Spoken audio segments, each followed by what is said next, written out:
welcome to On the Arts Trail with Joanne.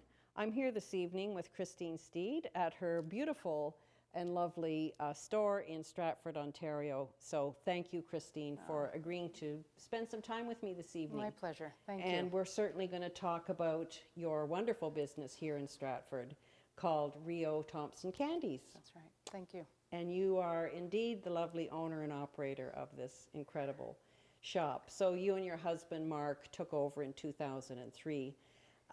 And this business really was firmly recognized in Ontario as a time-honored chocolate candy making tradition in the community. So how did you and your husband actually get attracted to this business to want to take something like this on? Well, it's a very good question. That's the key question to what brought us here. So it was really quite a simple situation. Mark and I had been working in Toronto when we were in different sectors. I was in the retail sector and procurement sector, working corporate retail, and that was a great experience. But I knew that a change could be on the horizon for us, and it simply was at a family Christmas dinner that my father made a comment about our predecessor of the organization and was looking for a succession plan. And both Mark and I took it as a cue and we mulled it over. And Mark's background, his family had a family bakery. And so Mark grew up with the family bakery, working summers. It was his grandfather's bakery. So he had experience working with large batches and so forth. Obviously different processes, different techniques, but nonetheless working with raw materials, putting it together and hands and working with different equipment. And so that was, Mark loves to work in the kitchen, and so that was great. And obviously my background was just a natural fit. So this really just seemed like an opportunity for us to be able to be working together and take on the concept. So we obviously had a lot to learn, and we certainly did. The learning curve was extremely steep, but we both grew up with family businesses, and so we knew that there would be a lot of work involved. We didn't know what it would look like and what it was going to be like, but we knew that there was a lot of work, and we both are prepared and were prepared to do that work. And so we worked through the previous year of us coming to Stratford in 2002, and we worked out with our predecessors, and we took over the operation and took over the recipes, and Mark learned from Rheo how to make the candy. And to spent months with him doing that, and it's not something you can just do from a textbook or make from notes. You learn by doing, and that's what our predecessor taught us. You really do have to learn by doing. And so it's been a number of years. I think we mastered it now after 10,000 hours. Our hours are in. Oh, yes. So Rheo Thompson was a real person. Yeah, absolutely. And when did he start the business? He started the business in 1969. So he actually, his story, it is his story. His story was he started working for another local candy maker back when he was in high school. And he was their main candy maker, and he learned the art of candy making. And in the late 60s, there was a change of ownership in that company, and he left, and the business subsequently didn't continue on. And so he had an opportunity, and he started making candy in his home and selling in Stratford, and started making it and selling it at the local farmers market. And that went on for about a year until a local pharmacist, who's just a block from us now, from our location, offered him an opportunity to use their new space in their new pharmacy that they just opened up to make candy on site and sell it in the store upstairs on the main level. And he did that for about a year, and that continued to grow. And then he secured rented to own a building just on the block behind us. And bought more equipment and expanded what he was offering, and that was in '69. And so the current location at 55 Albert Street was purchased, and they moved into this new location after renovating it in 1997. 97. So you're a great combination. Obviously, your personalities offset each other. Yeah. So Mark is a candy maker. Yes. And you are the front of the operation in retail and sales and that kind of thing, right? Customer service, which you're brilliant at, by the way. Thank you, Joanne. That's very kind. So you are building this business, and you continue to build this business based on the mandate that it is a handcrafted, refined, and elegant operation, and you choose to continue to keep the focus that way. We do. So you hand dip We do. 152 kinds of chocolates. Different is that types of correct? candy. Yeah, different types of candy. So Different types there's of candy. so and we include in that number, Joanne, we include our like hard candy and our fruit jellies and the brittles, the fudges, the caramel corns, and products like that would be included in that type of category too. That's an awful lot of candy to produce. It is. It keeps us busy. And when you say candies, what kinds of candies are you producing? So we consider our chocolates part of that kind of category. So we do all of our different flavors of cream centers, and typically it's a base is a buttercream, so it is butter and cream and all the other goodies that go into it. And so then we add the natural flavors to make the different flavors. We do 6 different caramels. We do all sorts of different other centers like our cream cream butter drops, our humbugs, and those are the hard candies that we would have that don't have chocolate, and then we have our lemon hard candies and cinnamon and so forth. We do, in the chocolate, we dip fruit jellies, we dip our pecan patties, which are hugely popular. So we take a mammoth pecan and put a dollop of chewy caramel on it and then enrobe it. We do our almond butter crisp, which is a hard butter candy center with dry roasted almonds, and it's a crunchy, savory, flaky, beautiful treat. You can tell where my taste buds are. We roast our own nuts as well. So we do a number of products with chocolate. So our peanut clusters are hugely popular. You get that sweet and savory. It's beautiful.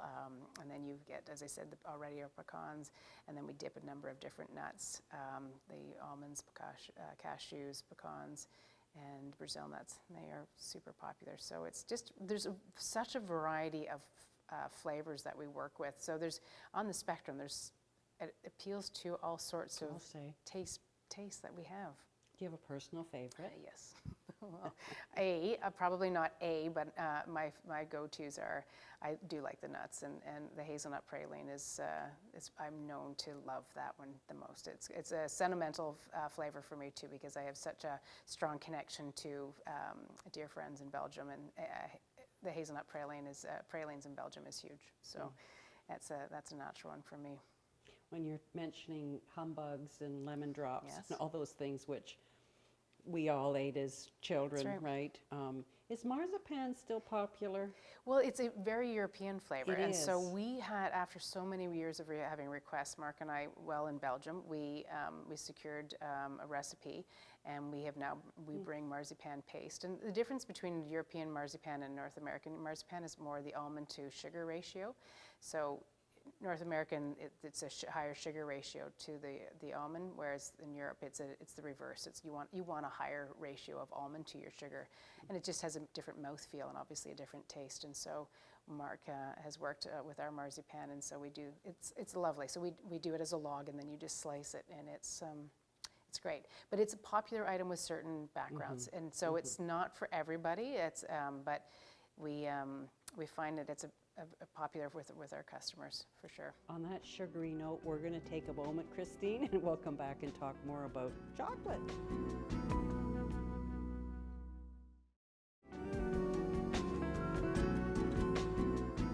Welcome back. I'm with Kristene Steed, the owner of Rheo Thompson Candies, in Stratford.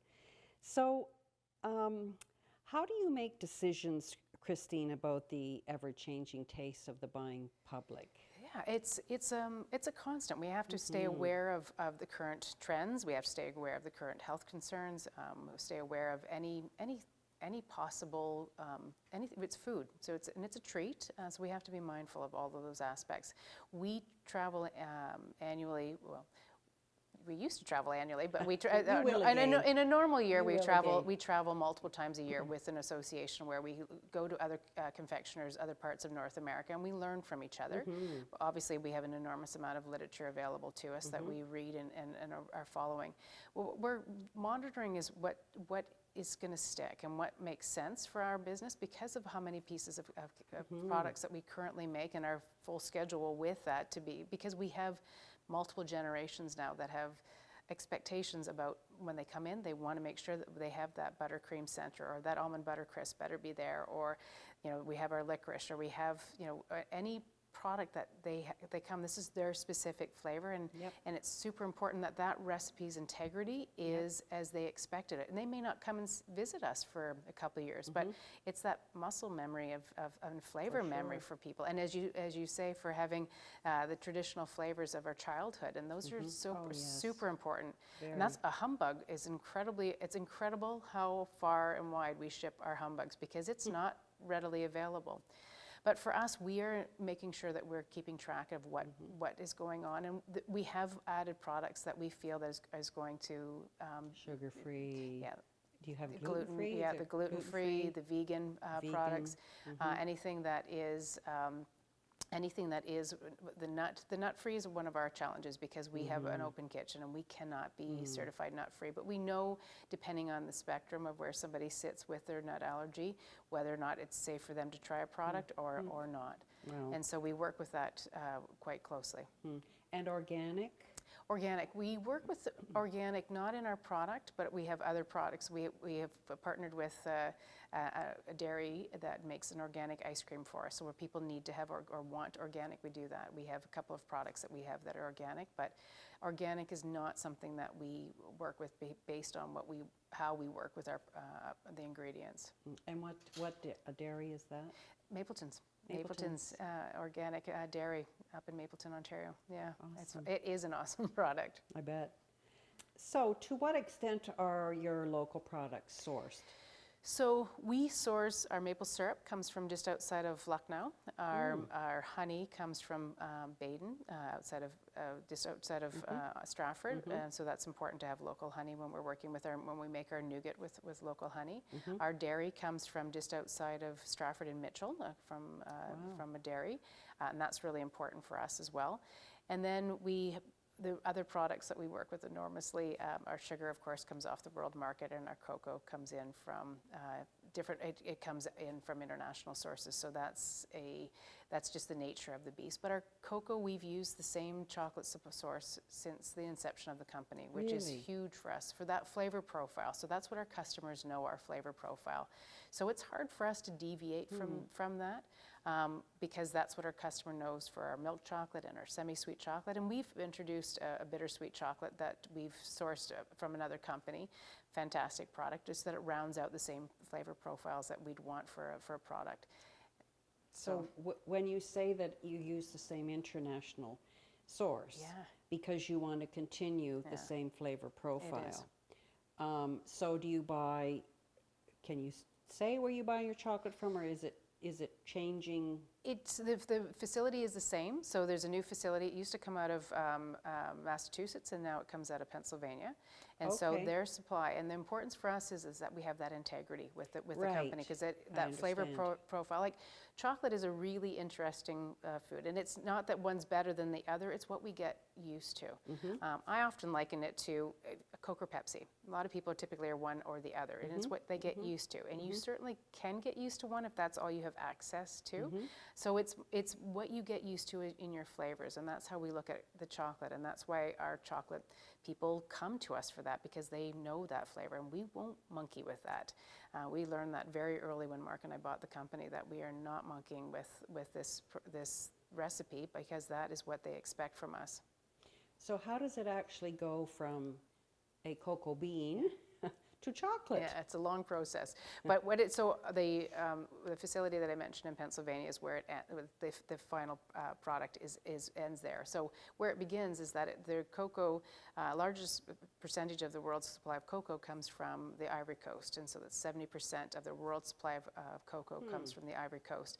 So companies all over the world get their source from there, and then ship it to their other international facilities. So what happens to the beans, so ours, we know, is part of our beans come from the Ivory Coast. I don't know all of it, because that's proprietary rights for the organization that makes it. Is it traded though, or is cocoa traded on the open market just like coffee? It's a commodity. So so cocoa, sugar, and dairy, all three main products that go into making chocolate are all on the commodities market. So cocoa, yes, and then the sugar, and then the dairy. Dairies are local source, so depending on where the product's being made. So product that's made in Belgium is going to be sourced from Belgium. Jersey milk or Cadbury. Why we often will hear people say that Cadbury products taste different coming from the UK than they do from North America. It's because of the dairy source, because the dairy is sourced where it's being manufactured, perhaps for obvious reasons, because that's the local profile and it's the local what's available locally. So our source of dairy would be from the region where the facility is. And that's important. But the sugar is international market, as is the cocoa. But cocoa is really specific based on where the origin of the cocoa is from. So cocoa is much like wine, if we could use that. So depending on where the grape is from, the grape is that it is based on the terroir of the product. So the cocoa is the same depending on the region. It has different characteristics. So that's what companies do. So the main product may come from the Ivory Coast, but then there's others. So cocoa, the cacao tree grows 20 degrees above and below the equator.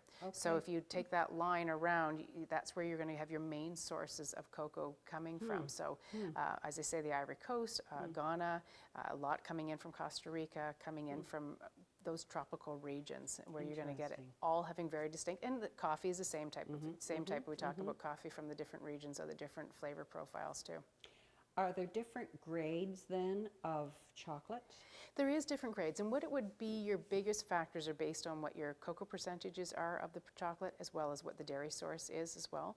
And those are the big ones. And then depending on the other flavor characteristics that you're going to have. To be considered in North America a chocolate, you have to be 15% above, 15% or more of the product has to be cocoa. If it's less than 15%, then it's called candy. It's a candy bar, if that makes sense. So our milk is a 45%, and then our semi-sweet, which is our dark, is a 60, and then we go to our bittersweet, which is a 72. And so those are the different aspects that you get into. And we use pure cocoa, which is chocolate liquor, and that's the bean when the bean is taken and then it's ground down, pulverized, and retexturized, and so it's not like a coarse material anymore. And that's chocolate liquor, and or cocoa mass, depending on the company. Europeans call it cocoa mass, North Americans call it chocolate liquor. And it's just liquefied chocolate, so that's why it's called chocolate liquor. There's no alcohol, there's no alcohol in it.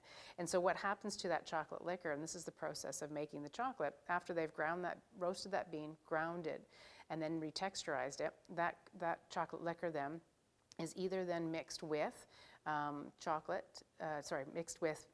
dairy, sugar, and vanilla, and that changes it to make it into chocolate. Or it could stay as that. It's sent to us. We use it in our facility when we make our chocolate cream centers, or chocolate caramels, or chocolate fudge.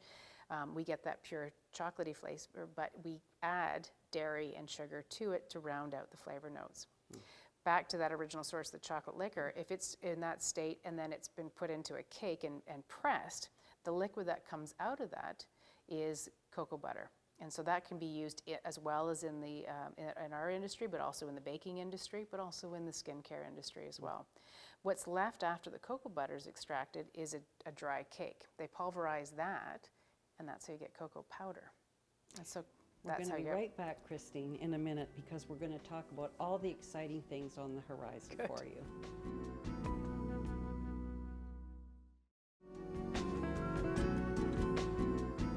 Welcome back. I'm here with Kristene Steed in Rheo Thompson Candies in Stratford, and we're having a lovely conversation about this beautiful atmosphere that we sit in this evening.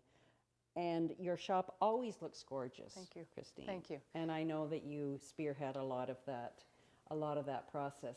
I know you in particular from many collaborative aspects that you have done. Great things that people may not always associate with chocolate, like chocolate and wine tastings, Scotch and chocolate pairings, cheese and wine tastings, and so on. Very, very creative and very collaborative, I must say. Can you share some projects that you may have on the horizon about future projects in this regard? We have, we will constantly do this, and so it's a matter of what comes up with various organizations. So as you mentioned, wineries, distilleries, we have a local cheese monger that does a beautiful job, and she and I worked a lot together. Tea sommelier, she and I work a lot together to do tasting. Tea and chocolate is fantastic. So we've worked with, we've done a private label brand for, not private label, but it is the label, under the label of, for Cowbell Breweries. So we've been making products for them. So we really just look into the different opportunities as they come up and see if it makes sense and if it's in line with what in line with what we currently are doing and what that fit is. And we want to enjoy it. Again, it's that traditional product in sometimes not traditional ways. And that's what's fun about it. As we've done my first year here, so 19 years ago, I did the tea and chocolate, and that's been huge. And then it evolved to the wine and cheese chocolate, and you can blend those, and the beer and chocolate, and then of course the Scotch and chocolate is hugely successful. We have an annual event that we do at Revival House each year. With a whiskey sommelier and one of our candy makers, another Kristene. She co-hosts that, and that's a hugely popular. So it's having fun with it. It's all experiential, and that's what we want to do with our product. Fabulous. We want to explore different ways that we can look at our product and how our product can be enhanced with other things to keep it interesting. So we can talk about that, Kristene. And so we get have into before our very eyes. Yes, some of our recent collaborations. As I mentioned, the Mapleton's ice cream, and that was a great one. Obviously, it's a dairy product, but it is an organic and it is a certified nut-free product, which is great for our customers that couldn't have our product because they couldn't have the nut aspect of it. Our lip balm. What do we have here, Kristene, actually? So closest to you, Joanne, is our hand sanitizer, which is the newest one. Who knew we'd be selling sanitizer? Like it is. So they use our peppermint oil, and then they use chocolate essence. And so our local distillery, Junction 56, who already was making their mint smoothie liqueur using our product. To smell this. Please do. I won't swig it. No, it's an incredible product, and it's been incredibly well received. It's in the LCBO. Oh, wow. And people love to add it to their hot chocolate. They add it to their coffee. They add it on desserts. They mix it, put it on ice. They sip it. We've heard all sorts of ways that it's used. It's a great That's fantastic. It is. And then our lip balm and our hand cream is made from a holistic nutritionist out of London. It's all organic. So she uses the product, and because of the dry environment and our environment, because we're washing our hands all the time, years ago she started making this for us, and it's been very well received. And our coffee is made from Baden Coffee, and they do a beautiful job. They roast it every week for us. We get our deliveries on Friday, and it's the most decadent product. We had no idea how this would go, but it's just the complementary aspects of it. So it's great for us to support local colleagues. It's great for us to be able to see our product in this other way, and our customers love it. And as mentioned about the ice cream, because it's dairy-free, the coffee is also, it's dairy-free. There's no nuts, there's no calories. It's stripped down to just energy in the package. Wow. Your staff must love working here because the smell is intoxicating. It is pretty cool. We do have a great team, and it's important because I want the team here to always feel that they have a voice and that they're part of the decision making. It's a very collaborative effort, even in amongst our own team here. So before we part ways, Kristene, I do have to ask you, being as we are in Stratford, and there is a fairly famous celebrity from Stratford that we all know and love, can you share sort of a celeb story? And you may as well toot your own horn. Well, Stratford is a pretty cool community, and we are pretty fortunate to attract people from all over. And we're also, because we're Canadian and we're a small town, we also are very protective of our people too. But yes, we have a local celebrity, a musician that has purchased our products, came in years ago, had a tour, and it was a lot of fun for our team too. And it was extremely fun for my daughter, who was here. So Meredith was 8 at the time, so Meredith was pretty excited about that. Yeah. But yes, and through Justin, we have also it's been kind of cool, is that Ellen DeGeneres is also was received. We've sent a couple of parcels down to her, which has been pretty neat, and they've ordered products from us, which is really, so that's kind of fun. It's but we do feel that all of our customers are that special, and so that's I do honestly, because they are pretty neat. But I'm a huge Sound of Music fan, and Christopher Plummer has also been a resident in this community on and off for years, and so to see Captain Van Trop in our store is pretty amazing for me. And then, of course, just the various people that come to visit and see their local friends that are acting in the theater. It's pretty neat. We are pretty conscious here not to make anybody uncomfortable. Of course. But behind the scenes, you better believe that we are kind of like, oh my goodness, that was pretty cool. So we definitely get a kick, and we are very fortunate for the recognition that we do have here as part of the Stratford community. Well, Kristene, it's been a real pleasure, to say the least. Thank you very much. You're a savvy and smart businesswoman, and your husband as well. And congratulations for you being so inclusionary in your community. Thank you. I know that you're well respected in your community, and I wish you continued success in your journey ahead. I hope you get to keep this business for the next 40 years, and we'll look forward to eating chocolate from here for a long time. Thank you, Joanne, very much. Thank you. It was a pleasure. Great. My Thank pleasure. you.